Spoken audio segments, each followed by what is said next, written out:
Hello, everybody. Welcome to my final case study, Module 14 for EDL 850 School Law. I'm Justin Peavy. I want to apologize in advance if I sound a little cruddy. I'm coming down with the beginning of the year crud that goes around to most teachers. Mine just happened to start at the end of this class. Well, let's get into it. So, our case study involves Mr. Sample. Mr. Sample is a third-year principal at a rural school about 25 miles away from the nearest town, major city. And he wants to make some changes to the school. He decided that with PTA's help, they're going to have a new computer lab with some awesome software that's going to benefit everybody. Everything is going swimmingly up until a couple of teachers decide they want that software in their individual classrooms for centers and other activities for their specific students rather than going and using the computer lab. Well, the librarian, who has also been put in charge of the computer lab, thinks this is a great idea, takes the software, uh, downloads it, burns it onto individual CDs, and allows those teachers to take that intellectual property and use them how they want. Even the PTA president is involved in this, who volunteered in the library and was happy to copy that information and give it out. One teacher is unwilling to use the pirated copies. She's a newer teacher. She wants to make sure that, hey, this doesn't seem legal, has brought it up to the attention of Mr. Sample, who up to this point has not known about any of the information going on. She's concerned that there's some repercussions that could take place from copyright infringement and wanted to know what to do. So let's look at what are the legal and ethical issues here. Well, copyright law has been broken. Absolutely. You took, Miss Lynn, the librarian, took properties that they bought only a select number of software copies of, made additional copies, and distributed however she wished to. That is breaking copyright law. The teachers that are using the pirated copies, they're also kind of in violation there because they are willingly and openly using that. The other issue here comes down to money.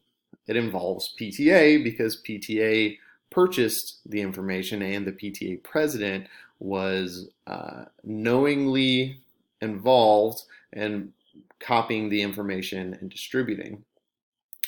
And the ethical issue here is that everyone except for one teacher does not see a problem with this, which it is breaking the law. So that means they are openly and knowingly breaking the law on their own volition. So when we think about those ethical issues, money is a huge concern here, as the school may appear underfunded due to being a rural school.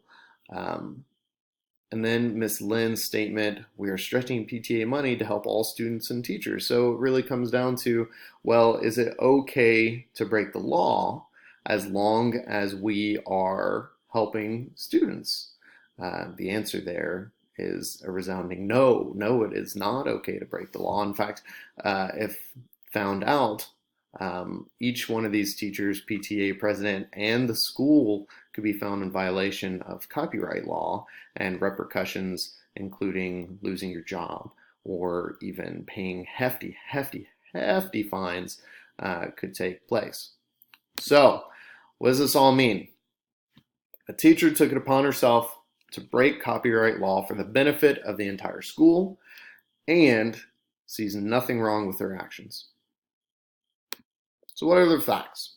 Okay, PTA bought a limited number of copies of this software to the point where it wasn't enough for the entire school, just for the computer lab. The teachers wanted software in their classrooms. Librarian bought, with school funding, burnable CDs to burn copies for those teachers. One teacher was concerned, the principal up to that point was unaware, and the librarian sees nothing wrong with what she did. So, damage to stakeholders. Who are the stakeholders in this case? Stakeholders are the school, the teachers, PTA, and all of the students in the community who will value from this information. Who can be hurt in this case? Well, really everybody could be hurt in this case. Ms. Lynn could lose her job. She could be sued. The PTA president could be sued. The school could be sued. Each teacher that used the pirated copy could be sued. Really, the only person who can't be sued here is the one teacher who brought it up to the principal in the first case and refused to accept the copyrighted information. What information might we need that we don't have already? Well, we need to know what specific software was copyrighted and who created that intellectual property and what are their thoughts on this. I know first gut reaction is to don't tell them, don't hide it. But if you're breaking the law, you need to know what you're getting yourself into. So, what can we do? Well, we can do nothing. The nice part about doing nothing is that you might not get found out. Status quo is happy. Everybody gets to use the intellectual property. But if you're found out, again, huge fines, losing your jobs, a lot of issues going on there. Number 2, we delete all copies made and go back to status quo. This is your wiping your hands clean scenario. We're just getting, hey, guys, we did something wrong. We're going to get rid of all the wrong parts and just go about our day. Nice thing about that is you're back to your legal status. Hey, great. Some people may be a little annoyed with you because, hey, we didn't get our software, but everybody's okay. Number 3, delete all copies made. Have professional development on copyright law and seek additional funding for extra copies in the future and possibly extra funding for a technology coordinator or possibly a computer teacher who would have more information about specifically copywriting digital data. Now this is a nice one. This is a good one. You are legally okay. You are seeking to correct the problem with all the teachers that think that there is no issue in breaking copyright law. And you're appeasing people by saying like, hey, look, there's some grants, there's some money, there's some things that we can do, there's some money we can move around to get the copies that you want in a legal way. Seems okay. You might have some people annoyed at you at first, but I think in the long run, everybody be peachy keen. Number 4, we get rid of Miss Lynn. She's out. Reprimand the teachers abusing all the copyright laws. You did something wrong. You're going to fix it. And delete all copies made.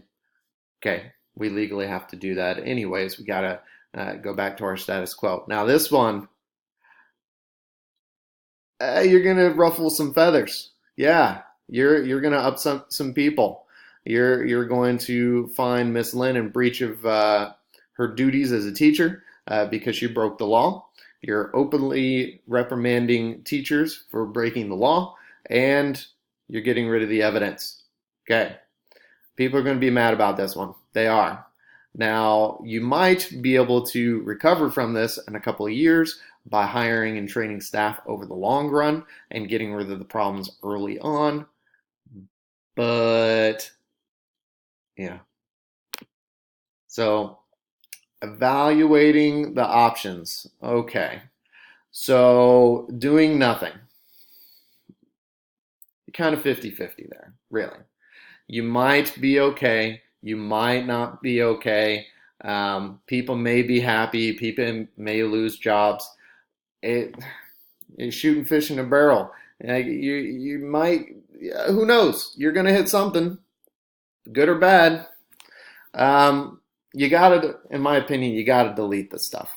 And you gotta do something about the teachers who think it's okay to do it. So, what is the best option? What can you do? In my opinion, it's at number 3. We're going to delete all the copies made. We're going to correct the issue. We're going to have some professional development on copyright law, even if it's simply a, hey, staff meeting, we got to talk about this. It's not okay. We can't do this. I'm going to bring in my lawyer from the school. The school lawyer is going to say, hey, you can't do this. This is what we legally have to do. And we're going to tell them, but look, I understand you want this information, so we're going to find a way to get it to you. That's what a good administrator will do. They're going to go look for extra funding. They're going to ask around. They're going to figure out, how can we get this for our school? And it may not happen right now, but it's something that everybody wants, and it's something we're going to work towards. So how are we going to implement that? Well, first step, we got to get rid of everything that was pirated. We got to destroy all those CDs. We got to remove and delete software from the computers, whole 9 yards, basically reset to 0. We're going to have that staff meeting and possibly have additional professional development to make sure that we're all abiding by copyright law. And it may not just be copyright law. Maybe we need to have an entire series of staff development based on school laws and school law issues. But in my opinion, you can't point blame on this one. You can't be like, Miss Lynn is to blame. All you teachers that did this wrong are to blame. We're not going to do that. What we're going to do is we're going to say, hey, overall, everybody, we can't do this. We've got to go back to this. We can use a computer lab for this purpose. If you want the software, we're going to look to get it. Then you go to PTA and you're going to talk to them about the same issue. Hey, we've got this software. It's fantastic. We can't burn copies and put it in the teachers' classrooms, but it's something that they want. So we're going to look at ways in which we can raise funding or find new funding so that we can get it into their classrooms. But we can't just burn it and give it. Yeah. Overall, I think this is a fairly cut and dry case here. Yes, you may ruffle some feathers, but that's kind of your job as an administrator. Not everybody's going to be happy with your decision. I guarantee you Miss Lynn is not going to be happy with whatever you decide to do other than her way. That's how it came off to me. Well, too bad. You have to abide by the law. That's just how it is. I want to thank everybody. Again, I apologize for my froggy throat. I hope everybody enjoyed this class. I did a lot. I liked the school law quite a bit. And again, thank you.